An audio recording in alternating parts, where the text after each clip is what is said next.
다음은 키보드 속성입니다. 우리가 제어판에 보면 키보드가 있고요. 여기에 속성에 가보면 두 가지 탭이 있습니다. 속도 탭과 하드웨어 탭이 있고요. 이것도 그 속도 탭이 주로 많이 나오고 있는데요. 속도 탭에서 할 수 있는 기능을 물어봅니다.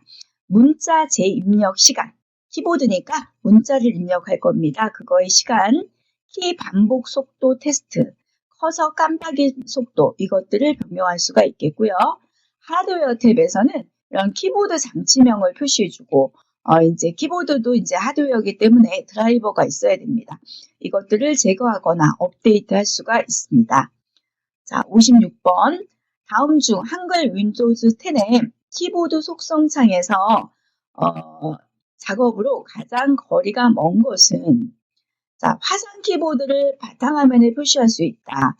자, 이 화상 키보드 같은 경우는 표시는 할 수 있지만 이것은 접근성 센터에서 할 수가 있습니다. 그래서 키보드 속성 창에서는 할 수가 없습니다. 1번이고요. 그 다음에 문자 반복과 커서 깜빡임 속도를 조정할 수 있다. 맞고, 키보드가 올바르게 작동하는지 장치 상태를 확인할 수 있다. 키 반복 속도를 테스트할 수 있다. 맞습니다. 57번입니다. 다음 중 한글 윈도우즈 10의 제어판에 있는 키보드 속성 창에서 설정할 수 있는 옵션 기능이 아닌 것은, 자, 키보드 속성 창입니다. 필터 키, 이게 아니네요. 이거는 접근성에 있었습니다. 그 다음에 키 재입력 시간, 커서 깜빡임 속도, 키 반복 속도, 이거는 다 그 키보드 속성에서 속도 탭에서 할 수가 있습니다. 자, 시스템 속성은 내 컴퓨터에 대한 어떤 기본 정보를 보거나 여러 가지 시스템 설정을 할 수가 있습니다. 윈도우즈 탐색기에 보면 내 PC가 있고요. 그 바로가기 메뉴에서 속성을 선택해 주면 됩니다. 이렇게 5가지 탭이 있는데 여기 컴퓨터 이름에서는요. 내 컴퓨터 상에 있는 컴퓨터 이름 이런 것들을 변경하거나 작업 그룹의 이름 이런 것들을 확인하고 변경할 수가 있습니다. 그다음에 하드웨어에서는요.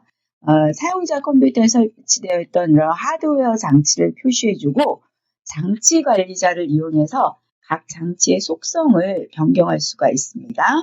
고급 탭에서는요. 이런 가상 메모리 설정할 수가 있고요. 사용자 프로필과 시스템 시작과 오류 등에 대한 디버깅 정보를 설정할 수가 있습니다.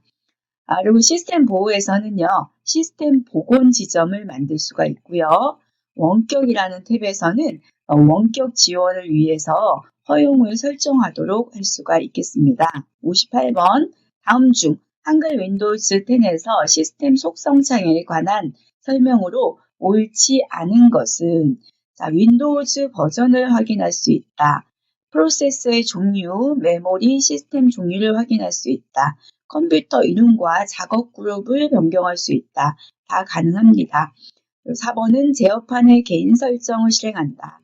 자, 제어판의 개인 설정이 아니고요. 이거는 설정해 보면 시스템의 정보입니다.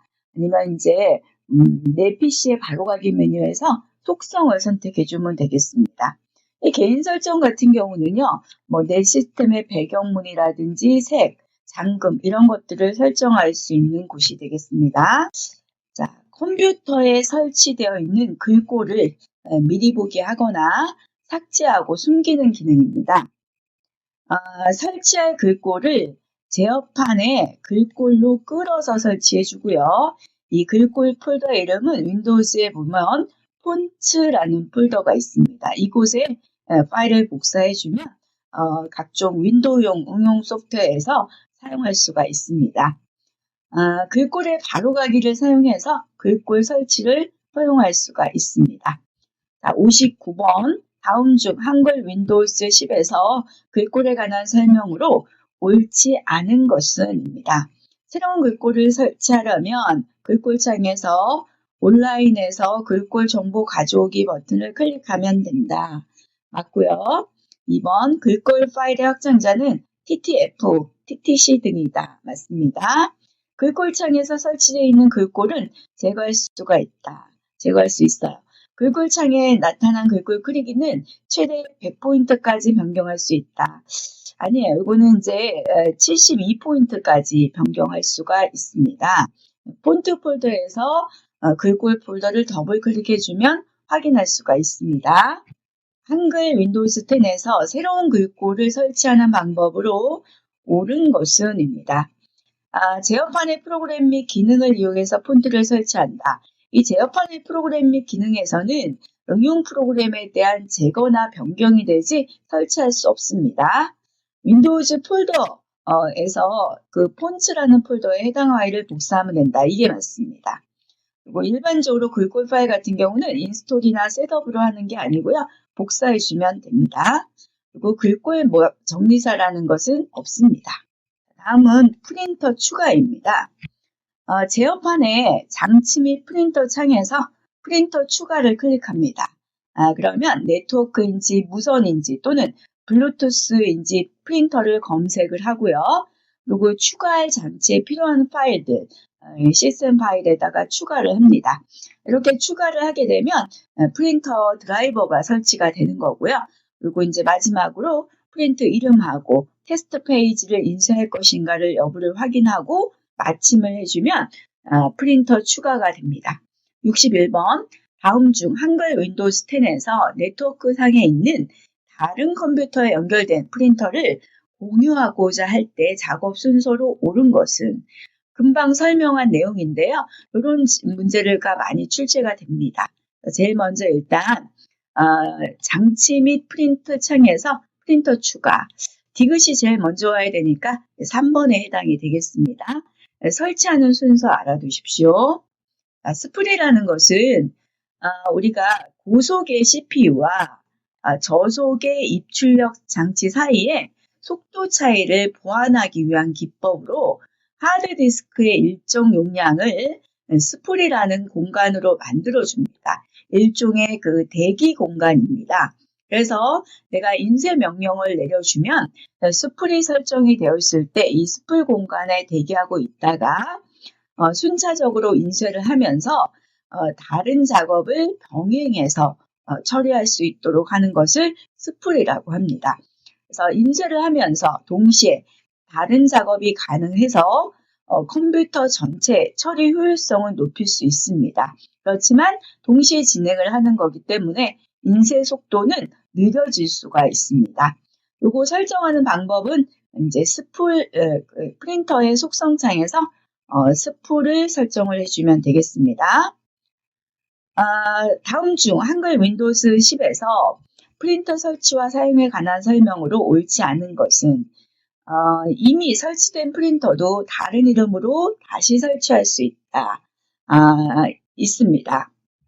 한 대의 프린터를 네트워크로 공유해서 여러 대의 컴퓨터에 사용할 수 있습니다. 이건 네트워크용 프린터가 되는 거죠. 그리고 스풀 기능은 저속의 CPU와 고속의 프린터를 병행한다. 거꾸로 됐네요. CPU가 제일 고속입니다. 그리고 프린터는 상대적으로 저속입니다. 3번이 되겠습니다. 그리고 기본 프린터는 한 대만 설정이 가능합니다. 다음은 엔터테인먼트 앱입니다. 윈도우즈 미디어 플레이어는요, CD나 DVD를 굽거나 여러 가지 미디어 파일들을 재생할 수 있는 곳입니다. 그리고 이제 볼륨 조정은요, PC에서 소리 전체 수준을 제어하거나 음소거를 할 수가 있습니다. 그다음에 녹음기는요, 자신의 목소리를 녹음하고 사운드는 확장자가 M4A라는 확장자로 저장할 수가 있습니다. 63번 다음 중 한글 윈도우즈 10에 포함된 멀티미디어 관련 프로그램 및 기능에 관한 설명으로 옳지 않은 것. 윈도우즈 미디어 플레이어는 AVI, WMV, ASF 등과 같은 디지털 미디어 파일을 재생할 수 있다. 맞죠? 녹음기를 이용해주면 사운드를 녹음해서 MP3 확장자, MP3 아니고요. M4A라고 합니다. 여기 보면은 확장자가 이렇게 들어가 있습니다. 볼륨 조정은 이제 PC의 어떤 소리를 제어하는 그런 기능이 되겠고요. 윈도우즈 미디어 플레이어에서는 CD나 DVD 굽기 할 수가 있겠습니다. 자, 그림판이라는 것은요, 윈도우에서 제공해주는 그림 편집기입니다. 간단한 그림에서 정교한 그림까지 그릴 수가 있고요. 저장된 그림을 불러와서 편집하는 데 사용을 합니다. 기본 저장 형식이 PNG뿐만 아니라 비트맵, GIF, JPG, TIFF 등 여러 가지 이미지 형식을 지원하고 있습니다. 선이나 원, 사각형을 그릴 때는요, Shift하고 같이 눌러주면 선의 경우는 수직, 수평, 그다음에 대각선, 45도 대각선, 동그란, 완전 정원, 정사각형 이런 것들을 그릴 수가 있고 Shift 안 눌러주면 그냥 일반적인 사선, 타원형, 정사각형이 아니라 직사각형 이런 거 그릴 수가 있습니다. 그리고 이제 색을 변경할 때인데요. 색 원이라는 것은 정경색입니다. 마우스 왼쪽 단추로 변경해 주고요. 클릭해서 변경을 한 다음에 그려줍니다. 색 2는 마우스 오른쪽 단추로 클릭해서 변경을 한 다음에 이제 그 오른쪽 단추로 이제 그려주면 색 2가 나오게 됩니다. OLE 기능은요, 그림판의 그림을 다른 문서에 삽입시킬 수가 있겠습니다. 자, 그러면 64번입니다. 다음 중 한글 윈도우스 10의 보조 프로그램에 있는 그림판에 대한 설명으로 옳지 않은 것은입니다. 자, 스마트폰으로 촬영한 JPG 파일 불러와서 PNG로 저장할 수 있습니다. 편집 중인 이미지의 일부분을 선택한 후 삭제하면 삭제된 빈 공간은 색원, 정경색으로 채워준다. 이 삭제를 하게 되면요, 색 2, 이 배경색으로 이제 채워지는 겁니다. 그리고 그림판에서 편집한 그림은 윈도우즈 바탕화면의 배경 그림으로 사용할 수가 있고요. 오른쪽 버튼으로 그릴 경우는 색 2로 그려집니다. 2번이 되겠습니다. 자, 메모장은 이제 그 윈도우에서 제공해주는 특별하게 서식이 필요 없는 그러한 그 간단한 텍스트 파일을 작성하고 편집하는 프로그램입니다. 그래서 메모장은요, 이런 글꼴이나 글꼴 크기 변경을 할 수 있지만 한꺼번에 변경이 돼요. 그러니까 일부분이 안 됩니다. 그리고 글자 색은 검정색밖에 안 됩니다. 빨간색 이런 거 안 됩니다. 그 메모장은 OLE, 개체 연결 및 포함이라고 하는데요. 이러한 특수한 기능들은 할 수가 없습니다. 외부에서 그린 그림을 메모장에다가 가져올 수 없다라는 뜻입니다. 그리고 자동 맞춤법 기능 이런 거 안 되고요. 이렇게 뭐 서식이 있는 거 이런 것들은 안 됩니다. 그리고 파일 메뉴에서는요.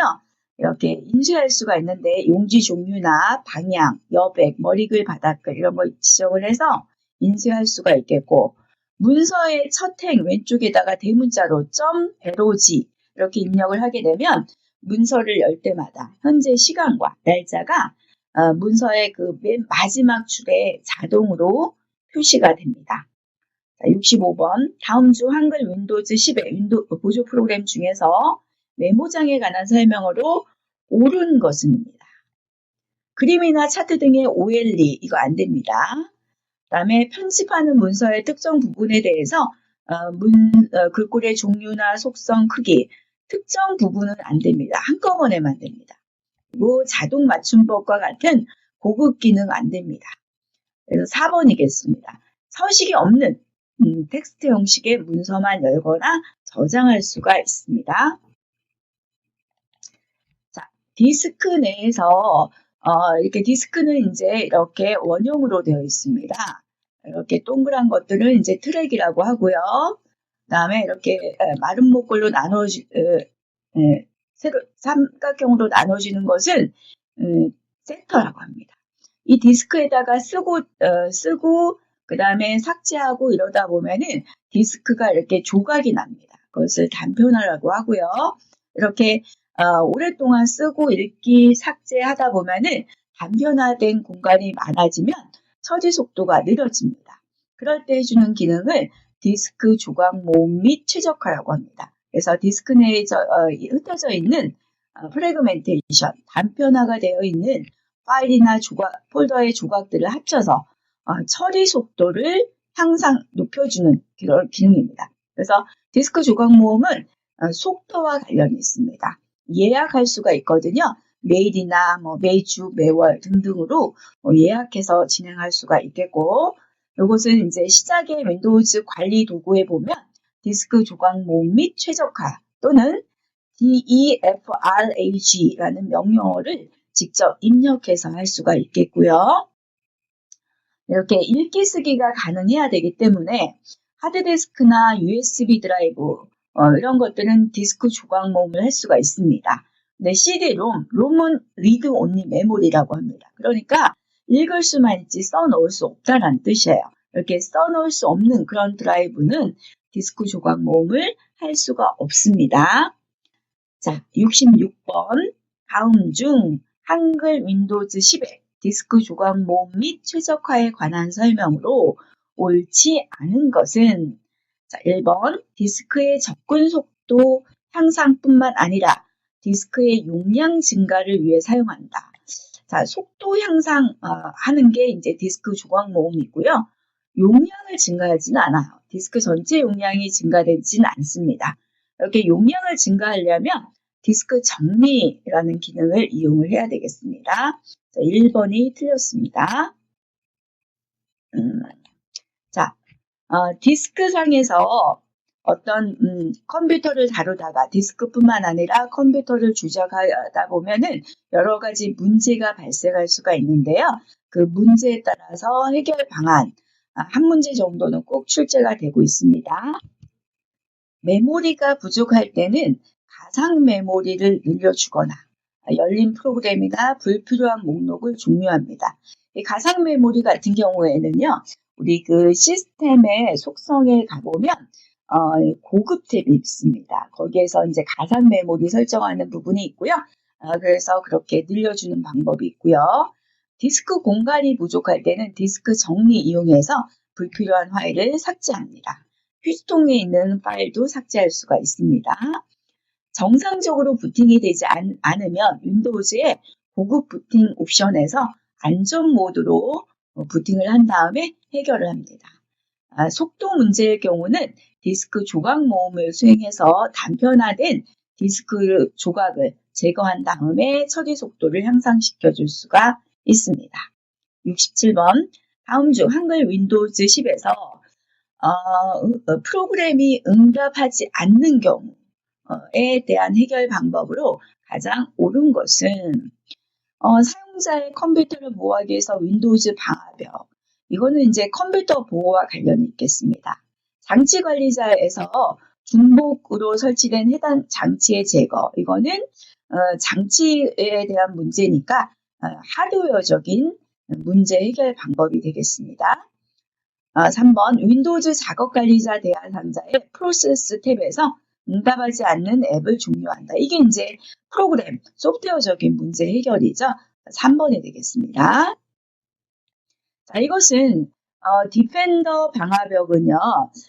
우리가 이제 인터넷이나 네트워크를 통해서 컴퓨터로 허용되는 앱 목록에 없는 그런 앱들을 차단할 수가 있습니다. 내 컴퓨터를 보호하기 위해서 방화벽, 그러니까 외부로부터 허가되지 않는 그런 프로그램을 차단해주는 기능이 되겠습니다.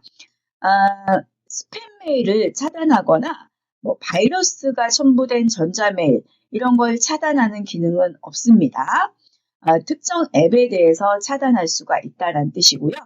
만약에 이미 전달된 바이러스 검색 이런 것들은 하지 못합니다. 자, 68번 다음 중 정보 보안 기법으로 사용되는 방화벽 파이어월에 대한 설명으로 옳지 않은 것은 외부 침입자의 흔적을 찾는 역추적 기능이 있다라고 했습니다. 외부로부터 내부로 들어오는 인증된 패킷만 통과시키는 구조이다. 내부로부터 불법적인 해킹에 대비한 보안 기법으로도 사용된다.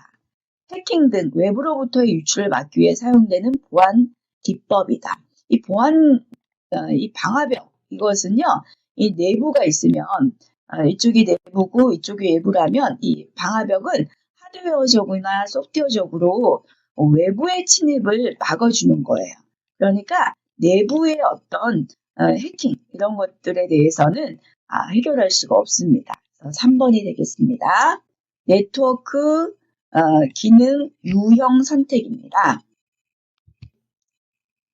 제어판의 네트워크 및 공유 센터에서는요, 클라이언트, 서비스, 프로토콜 이것을 설치할 수가 있고요. 그 다음에 이제 우리가 네트워크 기능을 사용하기 위해서는 어댑터를 설치해야 됩니다. 일단 세 가지를 먼저 보면 클라이언트 같은 경우는요, 우리가 이제 네트워크에 다른 컴퓨터나 서버에 연결을 해서 파일이나 프린터 등의 어떤 공유 자원을 사용할 수 있도록 하는 그런 소프트웨어가 되겠습니다. 서비스는요, 네트워크 상에 있는 내 컴퓨터에 설치된 파일이나 프린터 등의 자원을요, 다른 컴퓨터에게 공유할 수 있도록 해주는 그런 소프트웨어가 되겠습니다. 프로토콜이라고 한다면 이제 통신 규약입니다. 네트워크에 연결된 여러 다른 종류의 컴퓨터 간의 데이터 전송을 원활하게 할 수 있도록 만든 통신 규약, 규범이 되겠습니다.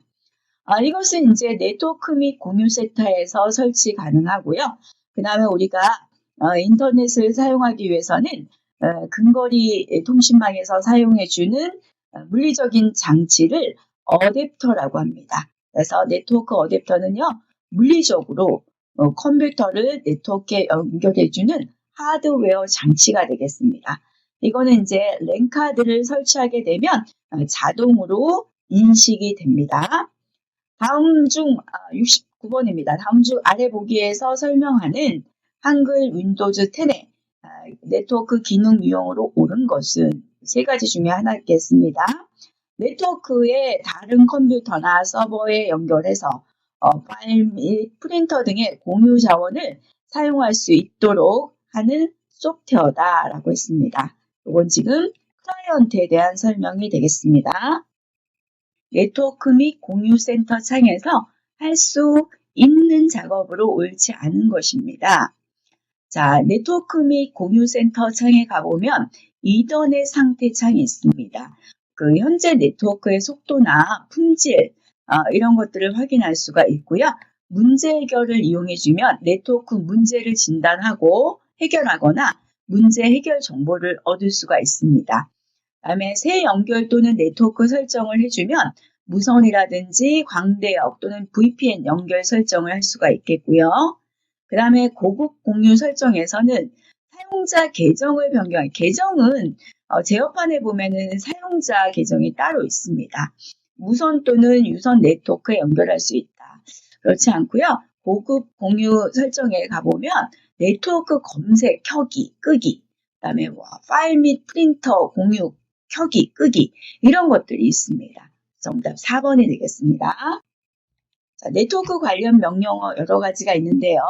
이것은 여러분들이 시작에서 실행해 보면 CMD 창을 이용해서 명령 프롬프트로 갑니다. 그래서 직접 입력해보고 확인해 보는 것이 가장 효과적인 공부 방법이 되겠습니다. 자, IP 컨피그는요, 컴퓨터의 IP 주소, 서브넷 마스크, 게이트웨이에 대한 정보를 확인할 수가 있습니다. 그 다음에 NetSTAT 같은 경우는 TCP나 UDP 프로토콜에 대한 연결 상황을 표시해 주고요.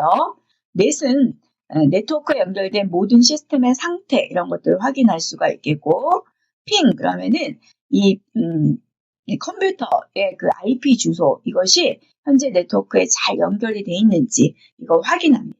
FTP는 파일 송수신 프로토콜이 됩니다. 이런 것들은 이제 제가 직접 명령을 입력해서 할 수가 있겠고요. 요거는 이제 우리가 프로토콜이니까 웹에 연결되었을 때 쓰는 이름입니다. 자, 이거는 다 명령어들을 확인하는 거예요. 윈도우스 10에서 인터넷이 정상적으로 작동하지 않을 때 취해야 할 조치로 옳지 않은 것. 네트워크 카드나 케이블이 바르게 연결되는지 점검하는 당연하겠죠. 당연히 해야 됩니다. 그 다음에 속도가 느려진 경우 컨피그를 이용해서 속도가 느려진 상황을 확인한다라고 했는데 속도가 느려질 경우는 이제 TRACRT라는 명령어로 확인해야 돼요. 그리고 이제 config라는 명령은 없고요. IP config 있습니다. IP config는 이렇게 컴퓨터의 주소 이런 것들을 확인해 주는 명령어입니다. 그리고 이제 윈도우즈 또는 웹브라우저가 정상적으로 작동되는지 확인해야 되겠고요. 핑을 통해서 이제 접속하려는 IP 주소가 네트워크에 잘 되어 있는지, 연결되어 있는지 확인해야 됩니다. 옳지 않은 것이니까 2번이 되겠습니다. 자, TCP/IP에 대한 문제는 아주 출제가 많이 되니까 잘 공부를 해주셔야겠습니다. 용어도 좀 어렵게 나오지만 자꾸 읽어서 익숙할 수 있을 정도로 공부를 해주셔야 됩니다. IP 주소는요, 인터넷상에서 구별되는 자신만의 고유한 숫자로 된 주소이고요. V4가 있고요. V6가 있습니다. V4는 이렇게 32비트 주소를 쓰고 있고 V6 버전은 128비트의 주소를 사용하고 있습니다. 그래서 우리가 10진수로 표시되는 거 129.5.4.8 이런 식으로 되어 있는 건 32비트 V4 주소가 되겠고요. 그 다음에 16진수 1A 콜론 24F 이런 식으로 16진수로 표현되는 것은 V6 버전의 128비트 주소입니다. 이렇게 숫자로 된 주소를 IP 주소라고 합니다. 서비스 업체에서 자동으로 할당을 받거나 아니면 직접 할당된 주소를 입력해서 사용할 수가 있습니다. DNS 서버는요, 이렇게 IP 주소는 외우기 어려우니까 문자로 된 도메인 네임을 우리가 입력을 합니다. www.영진.com 이런 식으로 문자로 된 도메인 네임을 입력을 합니다. 그러면 숫자로 된 32비트나 128비트의 주소로 변환하는 서버를 DNS라고 합니다. 그래서 문자로 된 것을 이렇게 IP 주소로 변환해주는 서버가 있습니다. 그 다음에 서브넷 마스크라고 합니다. 자, 이것은 우리가 이제 한 개의 IP 주소를, 그거는 이제 네트워크의 어떤 물리적인 주소입니다. 근데 이게 크기가 클 경우는 여러 개의 논리적인 주소로 나누어서 사용할 수 있습니다. 그래서 한 개를 쓸 수도 있고요. 2개, 4개, 8개 이런 식으로 나눠서 쓸 수가 있습니다. 그것을 서브넷 마스크라고 합니다. 그래서 우리 IP 주소 같은 경우는요, 앞에는 네트워크 주소이고 뒤에는 호스트 주소라고 합니다. 그런 주소들을 여러 개의 논리 주소로 나누어서 씁니다. 서브넷 마스크고요. 그다음에 게이트웨이 같은 경우는 IP의 라우터라고 그러면은 이제 경로를 설정해서 내 네트워크로 들어오기 위한 그런 장비가 되겠습니다. 그래서 이 라우터의 역할을 해주는 게 이 게이트웨이라고 합니다. 그래서 네트워크 사이에서 IP 패킷을 라우팅하거나 라우팅한다는 건 경로 설정한다는 뜻이에요. 전달할 수 있는 여러 개의 실제 TCP/IP 네트워크 간에 연결된 장치, 하드웨어적인 장치가 되겠습니다. 그다음에 이제 DHCP가 있는데요. 요거는 중앙에서 IP를 유동 IP, 변경이 된다는 뜻이에요. IP 주소를 유동성 있는 고정이 아니라는 뜻이죠. 이런 IP를 할당해 주는 서버입니다. 그래서 컴퓨터가 다른 네트워크에 접속했을 때 자동으로 새로운 IP를 할당해 주는 그런 프로토콜이 되겠습니다. 자, 72번. 다음 중 한글 윈도우즈 10에서 인터넷을 연결하기 위한 TCP/IP 속성 창에서 서브넷 마스크에 관한 설명으로 옳은 것은 1번 DHCP를 이용한 유동 IP를 설정할 때 사용한다. 이건 DHCP에 대한 내용이죠. 2번 IP 주소와 결합해서 네트워크 주소와 호스트 주소를 구분하기 위해서 사용한다. 이게 이제 답이 되겠습니다.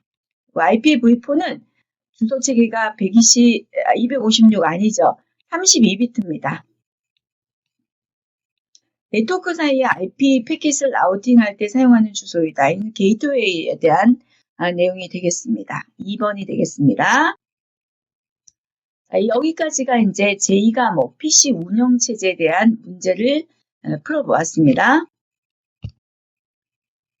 워드 프로세서 필기 제3과목 PC 기본 상식입니다. 자, 이 기술 용어들은 계속 이제 새롭게 발전이 되면서 새로운 기술 용어들이 나오고 있기 때문에 꾸준히 그 신기술 용어를 접해서 시험에 대비해 주셔야 됩니다. 첫 번째 파밍이 있는데요. 파밍이랑 피싱이랑 같이 기억을 해 주십시오. 피싱은 원래 이제 낚시하다라는 은어입니다. 불특정 다수한테 메일을 보내서요. 홈페이지로 접속을 하도록 유인을 한 다음에 그런 금융기관 등의 어떤 개인정보를 불법적으로 알아내는 신종 사기 수법입니다. 이것이 이제 진화를 해서 파밍이라는 수법으로 변화가 되었는데요. 금융기관 등 어떤 그 해당 사이트가 공식적으로 운영하고 있는 도메인 자체를 중간에서 탈취하는 그런 수법입니다. 그래서 그런 금융 정보를 이용해서 개인 정보를 훔치는 그런 행위들을 파밍이라고 합니다. 그다음에 보이스 피싱은요, 보이스 음성입니다. 피싱하고 합성어입니다. 그래서 전화 등으로 상대방을 교모하게 속여서 비밀번호 등 개인 금융 정보를 빼내서 돈을 인출하는 수법입니다. 그 디도스 공격이 있는데요. 서비스 거부 공격이라고 합니다.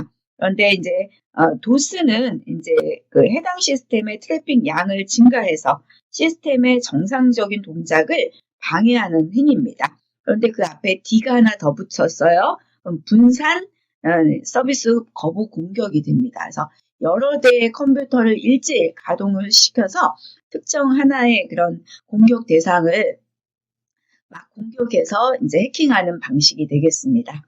그리고 SNS가 있고요. SNS가 두 가지 의미로 쓰는데 첫 번째는 소셜 네트워킹 서비스라고 해서 이제 웹상에서 인적인 네트워크를 형성해주는 그런 서비스가 있고요.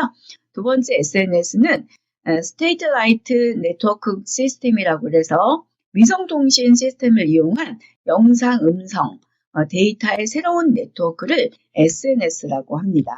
자, 73번 보겠습니다. 상공산업 박 비서는 인터넷 뱅킹을 하기 위해서 컴퓨터의 즐겨찾기에 등록해 놓은 비은행 사이트에 접속했는데 팝업창에 나타나 계좌번호, 계좌 비밀번호, 보안카드 입력을 요구했다. 며칠 뒤 박 비서의 비은행 계좌에서 총 5회에 걸쳐서 1,039만 원이 사기 범위 계좌로 이체됐는데 이러한 신종 범죄는 무엇인가? 이런 것들을 파밍이라고 합니다. 이제 가짜로 이제 만들어 놓은 그런 사이트로 접속이 되는 겁니다. 온라인상에서 인맥을 새롭게 쌓거나 기존 인맥과의 관계를 강화시킬 수 있는 서비스로 연예인은 팬들과 소통하는 수단으로, 각 나라의 대통령도 국민들과 소통하는 수단으로 이것을 이용하는 사례가 늘고 있다. 이것은 무엇인가? 이런 것을 SNS, 소셜 네트워킹 서비스다라고 합니다. 자, 보내는 사람은 from, 보내는 사람의 전자우편 주소입니다. 받는 사람은 to, 받는 사람의 전자우편 주소. CC는 전자우편을 보낼 때 참조를 원하는 수신자에게 또 한 번 보낼 수가 있고요. BCC는 백워드니까 숨은 참조입니다. 참조는 수신자에게 보여지지만 숨은 참조는 수신자에게 보여주지 않는 그런 참조자가 되겠습니다. 제목이 있고요. 그 다음에 첨부할 파일이 있으면 문서나 그림, 동영상 등의 파일이 있고, 그 다음에 이제 받은 메일에 대해서 답장을 하는 걸 회신한다고 하고요. 전달, 포워드 하는 것은요, 받은 메일을 아주 다른 사람한테 그대로 전달하고 싶을 때 하는 걸 포워드 한다라고 합니다.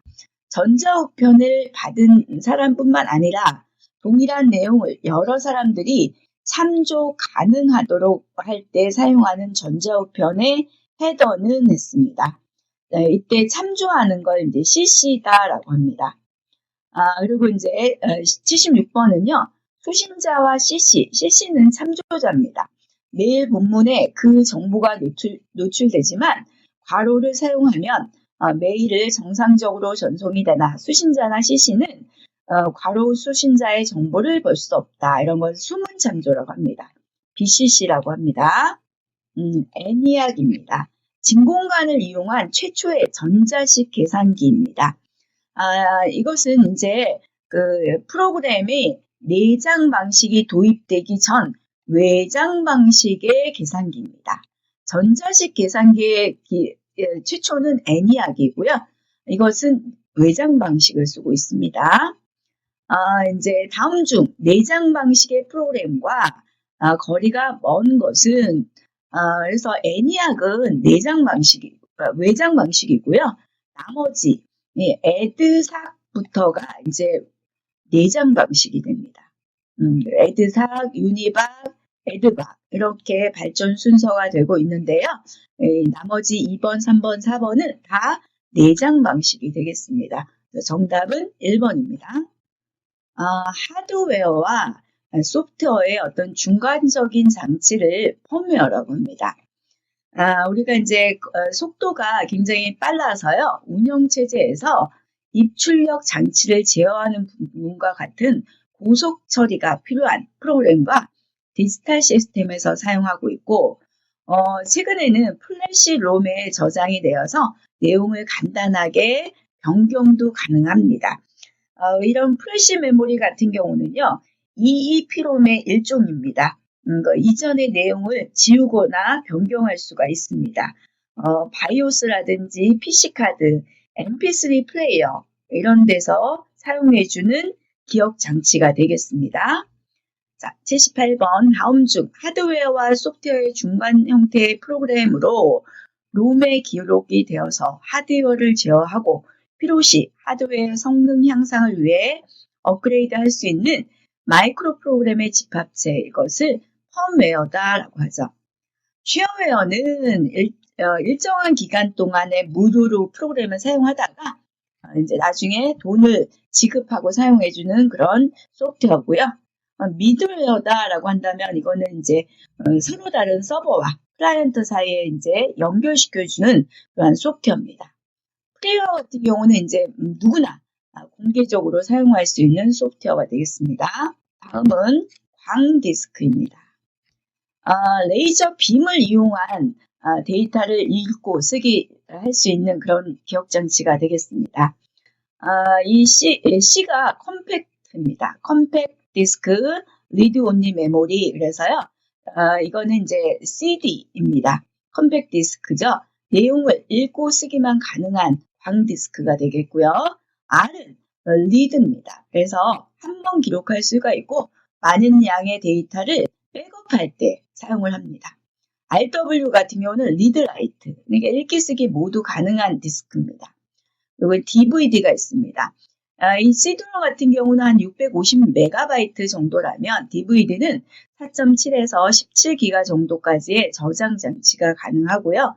DVD로도 DVD 장치로도요, CD롬 장치를 읽기 가능합니다. 자, 79번 다음 중 광디스크, 옵티컬 디스크의 종류에 대한 설명으로 옳지 않은 것입니다. CD롬은 한 번 기록된 내용은 수정할 수 없다. 읽기만 가능하기 때문에 수정할 수 없습니다. DVD는 디스크 한 면에 약 4.7GB 정도의 데이터 저장이 가능하지만 DVD 장치로는 CD롬 장치의 판독이 불가능하다. 가능하다 그랬습니다. 그래서 이게 앞에는 맞지만 뒷부분이 틀렸습니다. CDR은 한 번 쓰기 가능하고요. RW로는 여러 번 쓰거나 읽기 가능합니다. 다음은 연산장치입니다. 이 연산장치는 어떤 사칙 연산을 계산해주는 산술 연산하고요. 비교나 판단 이렇게 해주는 논리 연산을 수행하는 장치로서 시험 문제 아주 많이 출제가 되고 있고 기억을 해주셔야 되는데 우리가 CPU 중앙 처리 장치는요 각종 레지스터 그 안에는 이제 제어 장치와 연산 장치가 있습니다. 네, 제어 장치의 종류와 연산 장치의 종류를 구별하는 문제가 출제가 되고 있고요. 이 연산장치의 종류에서 그 각 레지스터마다의 역할을 물어보는 문제가 출제가 되고 있습니다. 그래서 이 연산장치에는 가상기, 누산기, 보수기, 인덱스 레지스터, 데이터 레지스터, 상태 레지스터 등이 있습니다. 자, 기억 레지스터는 주기억 장치로 보낸 데이터를 일시적으로 기억하는 레지스터. 레지스터는 임시 기억 장소를 의미합니다. 누산기는요, 어떤 계산의 결과를 일시적으로 기억해주는 레지스터가 되겠고, 가상기는 그러니까 2개 이상의 수를 입력을 해서 이들의 더하기니까 합을 구하는 레지스터고요. 보수기는 뺄셈할 때 사용해주는 레지스터가 되겠습니다. 80번 다음 중 연산장치의 구성에 대한 설명을 옳지 않은 것은 연산장치에서 사칙 연산을 수행하는 기본 회로는 가상기이다. 맞습니다. 연산장치에서 연산한 결과가 기억되는 게 이제 누산기다. 맞고요. 연산장치에는 주기억장치에서 가져온 명령어를 기억하는 기억 레지스터. 주기억장치에서 가져온 게 아니고요. 주기억장치로 보낸 데이터를 일시적으로 기억하는 레지스터가 기억 레지스터입니다. 연산장치에서 뺄셈은 보수기에 의해서 만들어진다. 그래서 3번이 되겠습니다. 프로세서를 설계하는 방식에 따라서 CISC 방식과 RISC 방식이 있습니다. CISC 방식은요, 회로가 복잡하고 많은 명령어를 가지고 있고요. 길이가 다양합니다. 그에 비해서 이 RISC 방식은요, 회로가 간단해지고요. 그다음에 명령어가 적습니다. 고정된 길이를 가지고 있어서 구성하는 회로가 되겠습니다. 대신 이 RISC는요, 레지스터 수가 아주 많습니다. 그리고 속도도 빠릅니다.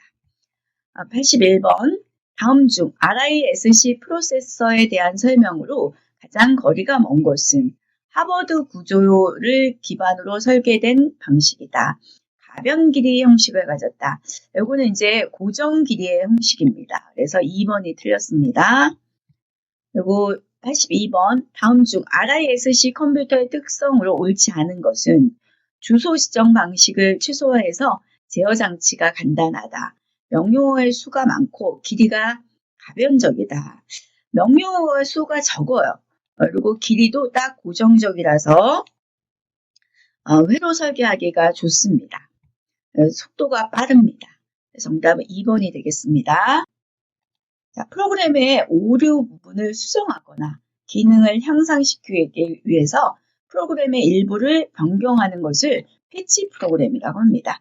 83번 기존 응용 프로그램의 오류 수정이나 성능 향상을 위해서 프로그램의 일부를 이제 변경해 주는 프로그램을 패치 프로그램이다라고 합니다.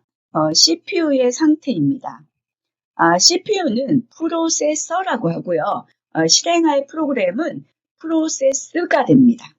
준비 상태이거나 실행 상태이거나 대기 상태이거나 교착 상태에 빠질 수가 있습니다.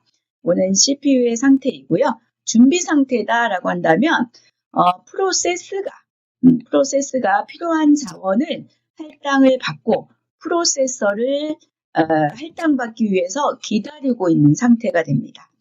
실행 상태는요. 프로세서가 원하는 모든 자원을 소유한 상태로서 프로세서에 의해서 실행되고 있는 상태입니다.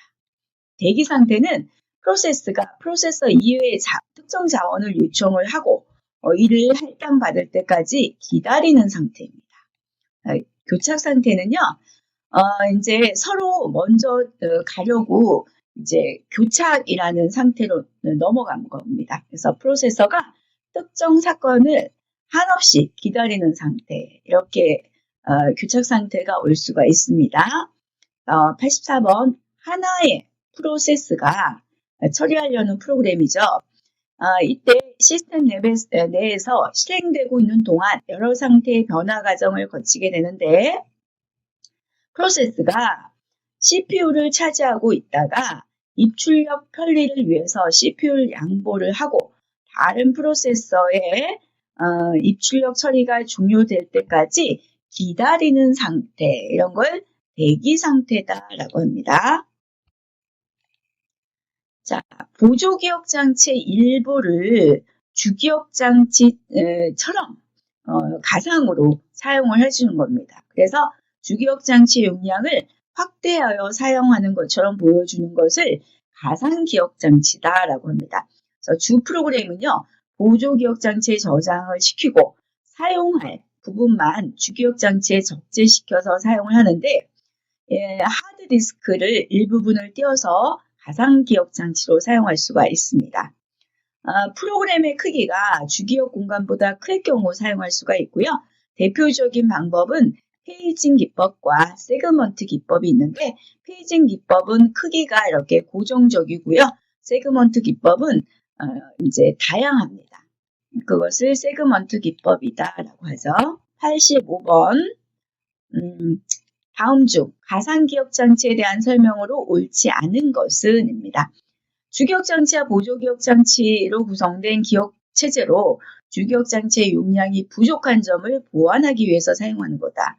이게 이제 가상기억장치에 대한 정의가 되겠습니다. 그리고 프로그램이 사용할 수 있는 주소 공간의 크기가 실제로 주기억장치 공간보다 크기보다 작을 때, 아니죠, 클 때 모자라니까 이것을 가상기억장치에다가 불러들여서 사용하기 위한 기법이 되겠습니다. 2번이고요. 86번. 다음 중 가상 메모리에 대한 설명으로 옳은 것은 하드디스크를 이용하여 주기억장치의 용량보다 커다란 프로그램의 수행을 가능하게 한다. 맞죠? 프로그램과 데이터를 저장할 수 있는 기능을 수행하는 장치로 중앙처리 장치 내가 아니고 하드디스크의 일부분을 이용하는 장치가 되겠습니다. CPU와 주기억장치의 속도차를 완화하기 위해서 고속기억장치다라고 했는데, 요거는 이제 그 CPU 중간에 있는 요거는 캐시 메모리에 대한 설명이고요. 그다음에 CPU와 입출력 장치의 속도 완화를 위한 임시기억장치다. 이런 것들은 스플링에 대한 내용이 되겠습니다. 정답은 1번이 됩니다. DMA입니다.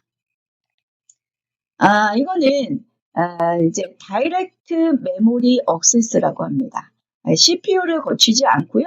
입출력 장치와 메모리 간의 입출력 데이터를 전송할 때 사용해주는 방식이 되겠고요. 주기억 장치에 접근하기 위해서 사이클 스텔을 사용을 한다. 중앙처리 장치에는요.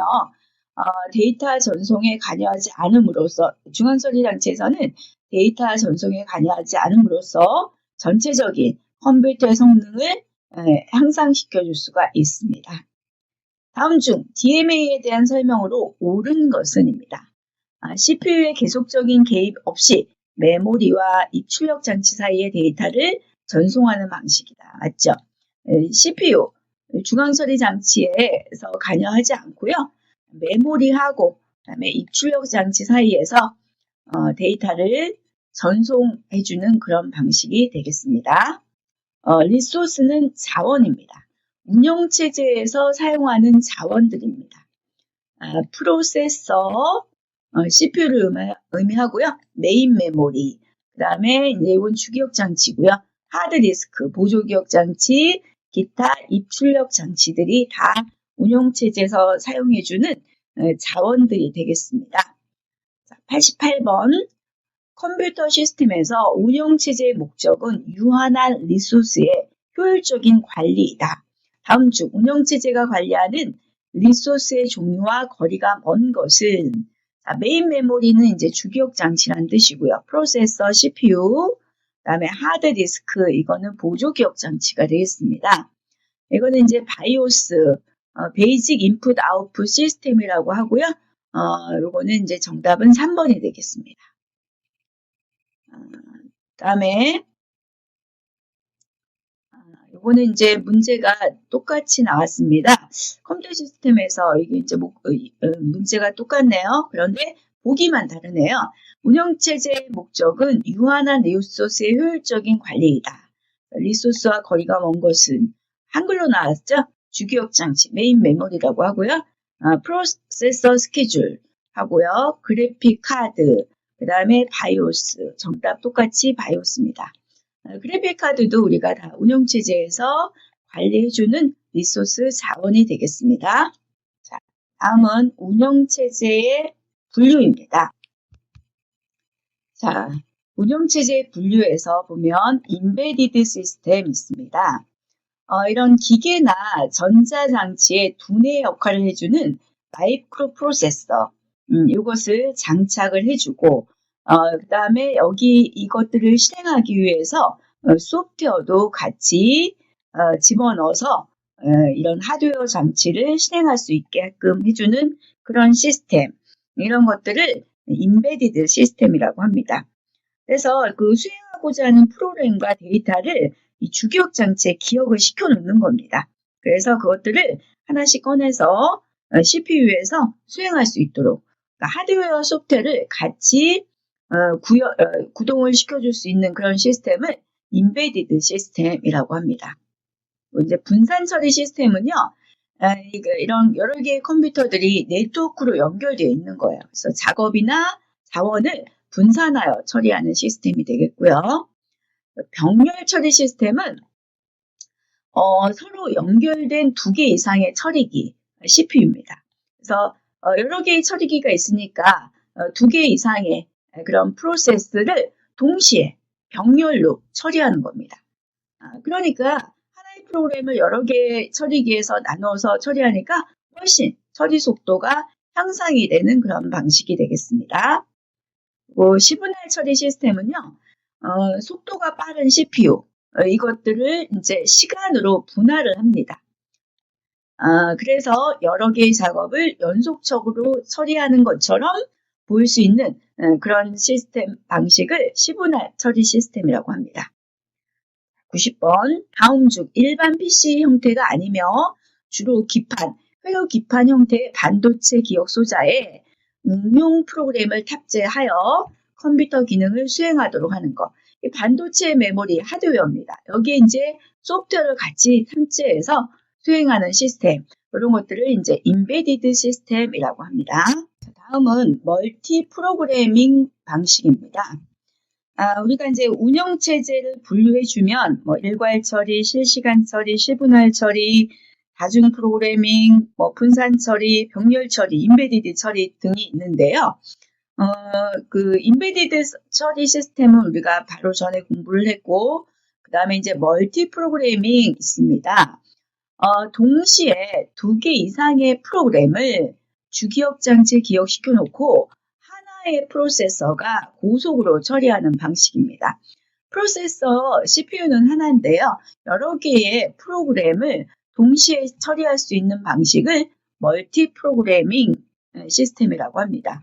그래서 한 프로그램이 CPU를 짧은 시간 동안 사용을 해주고 그 다음에 운영체제가 그 다음 프로그램이 사용을 할 수 있게끔 그렇게 해주는 것 자체가 10분할 처리 시스템이라고 합니다. 10분할 처리 시스템이 되었기 때문에 이렇게 멀티 프로그램이 가능하게 되었습니다.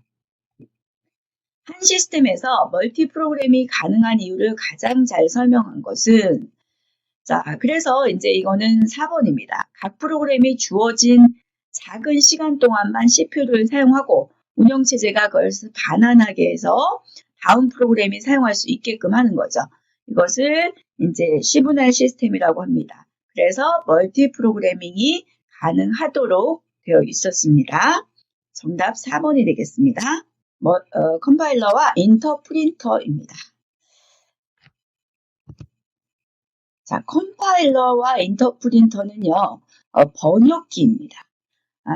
이제 프로그래밍 언어를 이용해서, 특히 고급 언어들을 이용해서 프로그램을 작성을 하고 나서, 이게 기계가 이것을 해석을 하고 실행을 해줘야 되는데, 그걸 번역을 해야 됩니다. 그래서 번역기의 종류가 되겠고요. 이 컴파일러 같은 경우는, 코볼, C, 포트란 이런 어떤 고급 언어, 그것들로 만들고 나서 번역해서 목적 프로그램으로 생성해주는 프로그램이 되겠고요. 인터프린터 같은 경우는 베이직이라든지 리습 이런 것들도 고급 언어인데요. 한 줄 한 줄 번역해서 바로 실행하는 프로그램을 인터프린터라고 합니다. 그래서 이 컴파일러 같은 경우는 전체를 한꺼번에 번역을 합니다. 그래서 기억 장소는 많이 소요가 되지만 실행 시간은 빠릅니다. 인터프린터 같은 경우는 한 줄씩 번역해서 실행하는 방법입니다. 그래서 컴파일러 위에서 느리고요. 목적 프로그램이 생성되지 않습니다. 92번 컴파일러 언어와 인터프린터 언어의 차이점에 대한 설명으로 옳지 않은 것은입니다. 1번 인터프린터 언어가 컴파일러 언어보다 일반적으로 실행 속도가 빠르다. 이 인터프리터가 더 느립니다. 1번이 일단 틀렸고요. 2번 인터프린터 언어는 대화식 처리 가능하고요. 컴파일러는 불가능하다. 맞습니다. 컴파일러 언어는 목적 프로그램, 중간 코드 프로그램 있습니다. 네, 인터프린터는 없습니다. 인터프린터는 번역 과정을 따로 거치지 않고 각 명령어에 대해서 디코딩을 거쳐서 직접 처리한다. 맞습니다. USB입니다. 유니버셜 시리얼 버스라고 해서요. 범용 직렬 포트가 되겠습니다. 컴퓨터와 주변 기기를 연결할 때 사용해주는 표준 프로토콜의 하나입니다. 12Mbps 정도의 속도를 지원해주는 직렬 포트의 일종이고요. 최대 127개까지의 주변 기기를 연결해서 사용할 수가 있고요. 컴퓨터에 꽂으면 바로 인식하는 플러그 앤 플레이, PNP 기능을 지원을 받고 있습니다. 다음에서 설명하는 장치로 알맞은 것은 있습니다. 직렬 포트의 일종으로 오디오 플레이어, 디지털 카메라, 마우스, 키보드, 스캐너 등의 주변 기기와 컴퓨터 간의 플러그 앤 플레이 인터페이스다. 12Mbps 이상의 데이터 전송 속도를 지원을 해주고 최대 127개까지 장치를 사슬처럼 연결할 수 있다. 컴퓨터를 사용하는 도중에 이 방식의 주변 기기를 연결해도 인식할 수 있다. 이게 USB 포트가 되겠습니다. 이 HP 같은 경우는요, 그래픽 카드를 연결하는 방식이 되겠고요. SCSI, 이거는 이제 하드디스크 그런 연결 방식이 되겠습니다. 그리고 이제 이 i1394 같은 경우는 이것도 이제 고속 연결 인터페이스 규격 맞는데요. 이거는 최대 63개까지 주변 장치를 연결할 수 있는 그런 방식이 됩니다. CMOS는 바이오스에 내장된 램으로 컴퓨터의 설정 값들을 저장할 수가 있습니다. 초기 설정 값은 이제 메인보드 제작 회사에서 미리 저장을 해 놓고요. 여기 안에는 뭐 부팅 우선순위라든지 그래픽 카드의 종류, 램에 대한 거, 이런 것들에 대한 설정을 해 놓는 곳을 CMOS라고 합니다. CMOS 설정에 대한 설명으로 옳지 않은 것은 CMOS 셋업은 시스템 사용에 맞게끔 사용자가 설정 및 저장할 수 있다. 맞습니다. 처음에 딱 컴퓨터를 켜주게 되면 이 CMOS라는 화면으로 들어가서 사용자가 설정할 수가 있습니다. 컴퓨터에 따라서 F2키나 F3키 이런 걸 눌러주게 되면 CMOS 셋업 화면으로 들어갈 수가 있습니다. 2번 컴퓨터 전원을 끈 후에 내장 배터리에 의해서 작동이 되며 컴퓨터를 켜면 곧 작동이 된다. 맞습니다. 3번 CMOS에서 부팅의 우선순위와 안티바이러스 기능을 설정할 수 없다. 있습니다. 처음에 딱 키자마자 CMOS 화면으로 들어가서요. 부팅 순위 기본적으로는 C 드라이브로 되어 있는데 D 드라이브로 한다든지 이런 거 변경할 수가 있습니다. 그리고 CMOS는 메인보드의 내장 기능 설정과 주변 장치에 대한 사항을 기록한다. 맞습니다. CMOS 설정에 대한 설명으로 옳지 않은 것은입니다. CMOS 초기 값은 메인보드 제조사에서 최적 상태 값을 미리 저장해 놓는다. 맞고요. FDD 혹은 HDD, FDD는 플로피 디스크고요. HDD는 이제 하드 디스크입니다. 이런 거 설정할 수가 있습니다. 그리고 전원 관리 및 부팅 비밀번호 옵션을 설정할 수 있다. 부팅할 때 CMOS 화면에서 비밀번호를 정하게 되면 그것을 꼭 입력을 해줘야 부팅할 수가 있습니다. 또 이제 CMOS 설정에서 안티바이러스 기능 또는 부팅 순서를 지정할 수 있다고 했습니다. 바로 전에 94번 문제하고 같은 보기 있지만 이제 다른 보기가 달라서 이런 유형의 문제가 출제가 되고 있습니다. 다음은 IEEE1394입니다.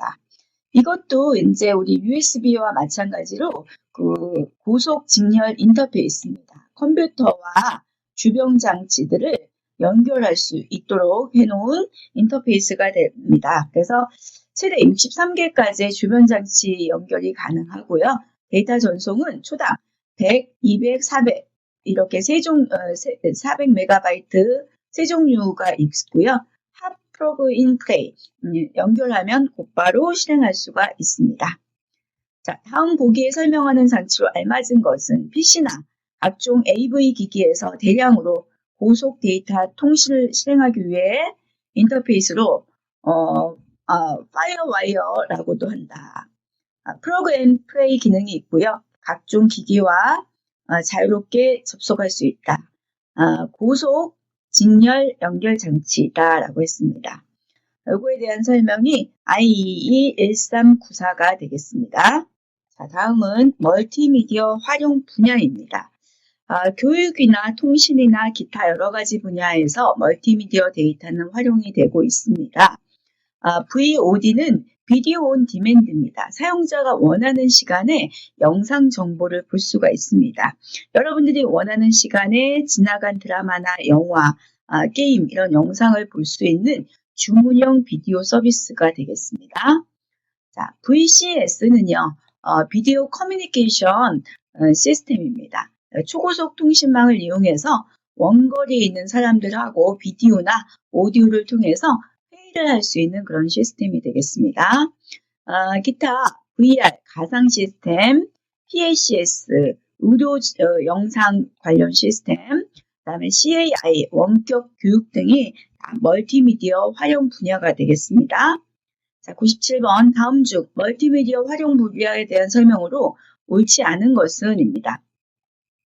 1번 VCS, 전화, TV를 컴퓨터와 연결해 각종 정보를 얻는 뉴미디어.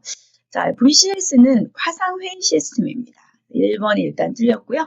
키오스크는 이제 백화점이나 서점 등에서 무인 안내 시스템에 활용이 되고 있고요. VOD 같은 경우는 사용자가 원하는 시간에 영상 정보를 얻어볼 수 있는 그런 시스템이 됩니다. VR은 가상 시스템입니다. 컴퓨터 그래픽과 시뮬레이션 기능을 이용해서 가상 세계를 체험할 수 있는 그런 시스템이 되겠습니다. 우리 관케이블도 우리 정보통신 분야에서 많이 나온 출제가 되고 있습니다. 전기 신호를 광신호로 바꾸어서 유리 섬유를 통해서 전달하는 케이블. 그전에는 이제 그 트위스트 케이블이나 동축 케이블을 썼다면요. 이번엔 전기 신호를 비세 신호로 바꾸어서 전달하는 그런 케이블이 유선 매체에 해당하는 광 케이블입니다. 신호를 부호로 만든 광선을 내부 반사로 전송하는데 다른 유선 매체에 비해서 대역폭이 넓어서 전송효율이 뛰어납니다. 크기와 무게가 굉장히 작고요. 구조물의 크기를 줄일 수 있고 비세 형태로 전송해서 외부의 어떤 충격 잡음이나 간섭으로부터 유리합니다. 그리고 이제 간격을 우리가 리피터라는 것은 신호를 증폭하기 위한 기기인데요. 이런 원거리까지 전송이 가능하기 때문에 리피터의 설치 간격이 넓어서 가입자 회선 및 근거리 통신망으로 이용하고 있습니다. 자, 98번 다음 중 광 케이블에 대한 설명으로 옳지 않은 것은 1번 다른 유선 매체 이건 트위스트 케이블이나 동축 케이블을 의미합니다. 그거에 비해서 대역폭이 넓고 전송률이 뛰어나다. 좋은 얘기는 다 들어가 있으면 돼요. 맞습니다. 2번 다른 유선 매체에 비해서 크기가 작고 가볍다. 맞고요. 다른 매체에 비해서 정보 전달의 안전성이 낮다. 아니죠. 높죠. 3번이 틀렸습니다. 신호의 재생을 해주는 리피터의 설치 간격이 크다. 넓다라는 뜻입니다. 다음은 하이퍼텍스트입니다.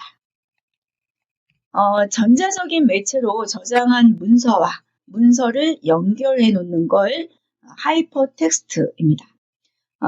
텍스트를 클릭했을 때 그 문서와 연관성 있는 다른 웹 문서로 이동할 수 있는 걸 하이퍼텍스트다라고 하고요. 연결된 자료로 쉽게 이동할 수가 있고요. 사용자의 생각과 원하는 정보를 얻을 수 있어서 비선형적 구조입니다. 내가 글자를 클릭했을 때 문서가 여러 군데 흩어져 있을 텐데요. 이것들을 직접적으로 연결할 수가 있습니다. 이런 걸 비선형성 구조다라고 합니다. 자, 99번 다음 중 하이퍼텍스트에 관한 설명으로 적절하지 못한 것은 1번 편집자의 의도보다는 독자의 의도에 따라서 문서를 읽는 순서가 결정되도록 구성한 문서를 의미한다. 이게 비선형적 구조다라는 뜻입니다. 맞고요. 문서와 문서를 연결하여 관련된 정보를 쉽게 찾아볼 수 있도록 그물처럼 연결된 비선형적 구조이다. 맞고요. 하이퍼텍스트에서 가장 중요한 역할은 하이퍼링크. 클릭했을 때 연결되는 선을 하이퍼링크라고 합니다. 그리고 4번 멀티미디어로만 작성된 정보 묶음들이 서로 연결된 형태이다. 멀티미디어라고 한다면 글자뿐만 아니라 이미지, 동영상, 애니메이션 이런 것들이 다 포함이 된 겁니다. 그렇기 때문에 정답은 4번이 되겠습니다. 네트워크를 구성해서 정보를 원거리까지 전달하기 위해서는 필요한 장비들이 있습니다. 이것을 인터네트워킹 장비다라고 하는데요. 리피터는요, 어떤 받은 신호를 증폭을 시켜줍니다.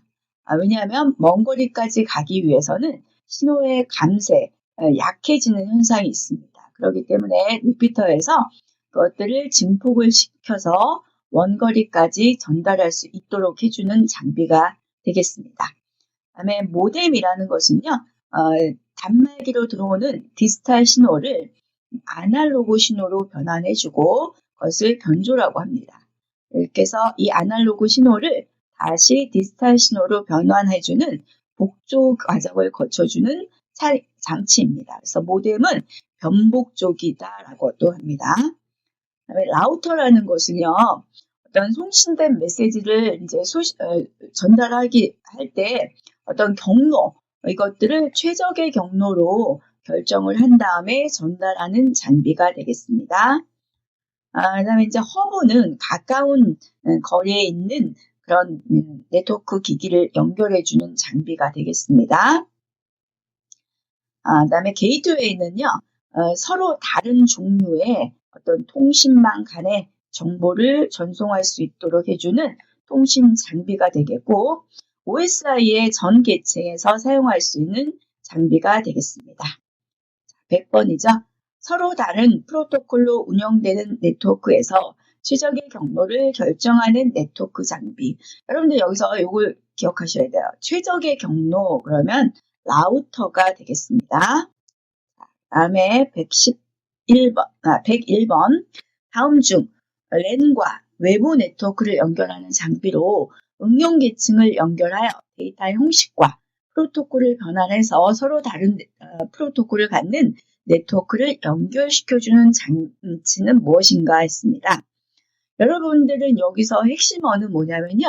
응용 계층이에요. 우리가 OSI는 7계층으로 구성이 되어 있습니다.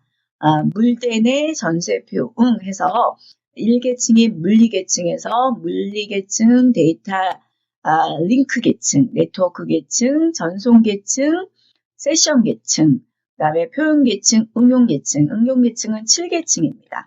이 7계층까지를 연결해서 사용할 수 있는 장비는 여기서 게이트웨이입니다. 브릿지 같은 경우는 데이터 링크 계층에서 사용하시고요. 리피터는 이제 물리 계층, 그다음에 라우터 같은 경우는 네트워크 계층에서 경로, 최적의 경로를 결정해주는 장비가 되겠습니다. 부호화와 복호화입니다. 부호다라고 한다면 아날로그 데이터들을 디지털로 바꾸기 위해서 코드화해 주는 걸 부호화라고 하고요. 반대로 이 디지털 데이터를 코드를 탈해서 부호화가 되는 거죠. 복호화라고 합니다. 그래서 아날로그 영상으로 다시 바꿔주는 걸 복호하다라고 합니다.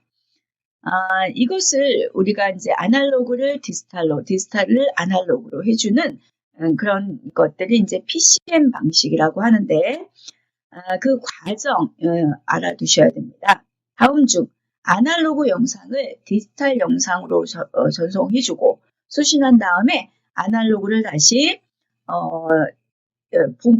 아날로그 영상으로 복원하는 과정을 올바르게 표현한 것은 일단 아날로그 영상이 있고요.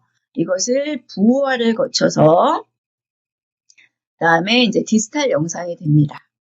그다음에 이걸 다시 복호화를 거쳐서 아날로그 영상으로 바꿔줍니다. 그래서 2번이 되겠습니다. 다음은 VDSL입니다. 우리 초고속 디지털 전송 기술의 한 종류입니다. 업로드하고 다운로드가 같은 방식의 네트워크입니다. 영상회의라든지 원격 진료, 인터넷 방송 등과 같이 양방향 서비스에 가장 적합한 인터넷 연결 기술이 되고 있습니다. 그 전에는 이제 ADSL, VDSL 이런 방식들이 있었고요. 그 중에 이제 VDSL에 대한 내용이 되겠습니다. 다음 중 초고속 디지털 전송 기술의 하나로 초고속 디지털 가입자 회선이라고 하고 양방향 서비스 속도가 이론적으로 비슷한 인터넷 통신 기술은 했습니다. 이때 VDSL이에요. ADSL 같은 경우는 업로드하고 다운로드 속도가 다른 비대칭 디지털 가입자 회선이라고 합니다. ISDN은 종합정보통신망이고요.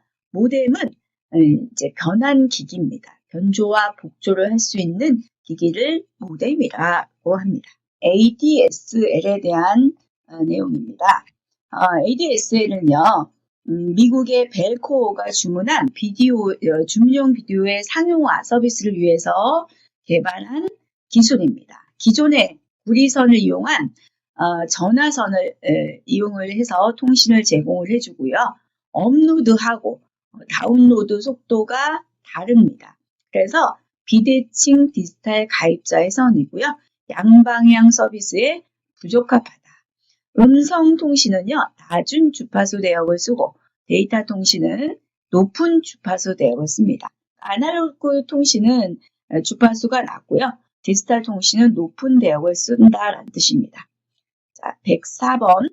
최근 일반 가정에서 인터넷으로 널리 사용하는 ADSL에 대한 설명으로 옳은 것은 이 최근은 이제 지났죠. 예전에 이제 ADSL 방식을 썼고요.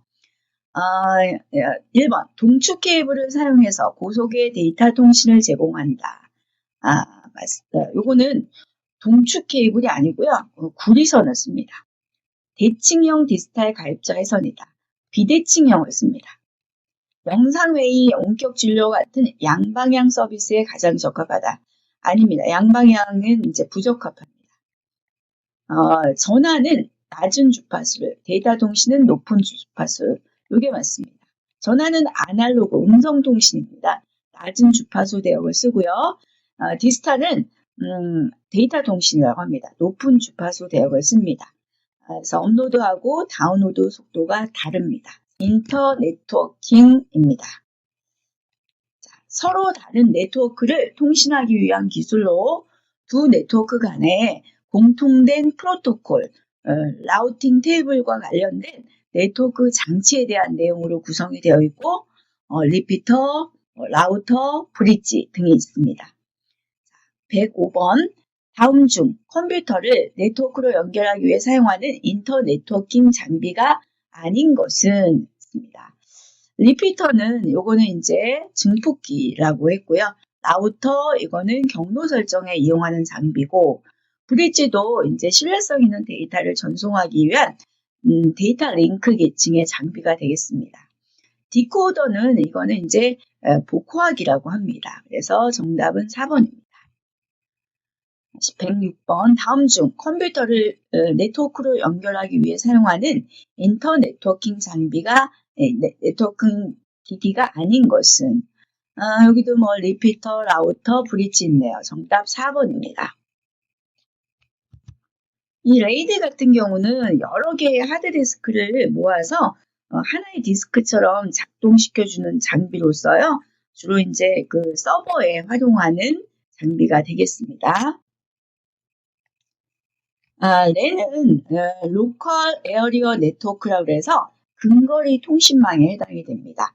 이 근거리 통신망에서 매체를 근거리 통신망을 구축하는 방법은 이렇게 고속의 중앙에 회선이 있고요. 이렇게 양쪽 방향으로 우리가 여러 가지 단말기들을 연결할 수가 있는 그런 버스형 이런 것들을 사용해서 네트워크를 구축할 수가 있습니다. 이럴 때 이 통신회선, 이 매체에 접근하는 방법에 따라서 CSMA, CD-RAN이 있고요. 그다음에 이제 토큰 패싱 링 방식이 있고 토큰 패싱 버스형 방식이 있습니다. 세 가지가 있고요. 여기서 이제 107번에 보면 다음 중에서 랜을 매체 접근 제어 방식으로 분류할 경우 이에 해당하지 않는 것, 종류를 물어보는 문제가 나오고 있습니다. 정답은 2번이 되겠죠. 토폴로지라는 것은 네트워크를 구성하는 위상이라고 합니다. 린형이냐, 스타형이냐, 아니면 뭐 버스형이냐 그런 것들을 토폴로지라고 합니다. 그 다음에 108번 다음 중에서 랜을 매체 접근 제어 방식으로 분류할 경우 이에 해당되지 않는 것 프로토콜, CSMA, CD, 토큰링, 토큰버스 이것도 마찬가지네요. 1번 프로토콜은 통신 규약입니다. 통신을 하기 위해서 서로 공통적으로 지켜야 할 약속, 규범 이것을 프로토콜이다라고 합니다. 그 프로토콜에 대한 문제가 나오고 있습니다. 우리 이제 데이터 통신에서 컴퓨터 시스템 간의 정보 교환을 하기 위해서 정해놓은 약속으로 프로토콜이 다르면 정보를 교환할 수 없어서 동일한 프로토콜을 사용을 해야 되겠습니다. 자, 그래서 그 프로토콜의 기본 구성 요소에는요, 구문, 의미, 순서, 구문은 신텍스라고 하고, 의미는 시멘틱스라고 하고, 순서는 타이밍이라고 합니다. 세 가지 구성 요소가 있고요. 데이터를 전송하는 방식에 따라서 문자 방식인가, 바이트 방식인가, 비트 방식인가 이렇게 나누어져 있습니다. 109번 다음 중 프로토콜에 대한 설명으로 옳지 않은 것은 1번 프로토콜이란 통신을 원하는 두 개체 간에 무엇을 어떻게 언제 통신할 것인가에 대한 서로 약속한 규정이다. 이게 프로토콜에 대한 정의입니다. 프로토콜의 기본 구성 요소는 구문, 의미, 순서이다. 맞죠? 프로토콜은 전송하고자 하는 데이터 프로그램의 구성에 따라서 문자 방식, 바이트 방식, 비트 방식이 있다. 맞습니다. 프로토콜의 구성을 회사마다 다르게 설정하면 인터넷을 보다 효율적으로 사용할 수 있다. 이거 하지 않으려고 우리가 프로토콜을 만드는 거죠. 이렇게 다양하게 설치를 하게 되면 원활하게 정보를 교환할 수가 없게 됩니다. 자, 다음은 ATM 비동기 전송 모드입니다. Unsynchronous Transfer Mode라고 해서요. 우리가 광케이블을 사용해서 고화질의 어떤 동영상까지 전송할 수 있는 통신망이 브로드밴드 ISDN, BISDN이라고 하는데 여기서 쓰는 핵심 기술이 ATM입니다. 그래서 디지털 정보를 기존의 전화선을 통해서 고속으로 전송하는 기술이 되겠고요. 모뎀을 이용한 PC통신에서도 여기서 사용할 수가 있고요. 셀이라는 교환 기법을 통해서 데이터를 고정 길이의 셀, 그래서 셀 크기는 53바이트가 됩니다. 헤더가 이제 5바이트고요. 정보 데이터가 48바이트로 구성되어 있는 셀로 변환해서 전송하기 때문에 패킷 방식에 비해서 속도가 빠르고 효율적으로 사용을 하고 있습니다. 자, 110번 다음 보기에서 설명하는 특성들을 갖는 통신망의 구성 요소는 어느 것인가? 음성과 영상 같은 다매체 자료를 전송하기 위해 사용된다. 패킷 라우팅을 기반으로 한 통신 방식이다. 고속의 광섬유와 위성 통신까지 가능한 셀 릴레이 방식을 사용한다. 자, 여기서 해당하는 보기로는요, ATM입니다. 비동기 전송 방식이라고 합니다. 자, 이것으로 자주 출제되는 기출문제 110선 강의를 마치도록 하겠습니다.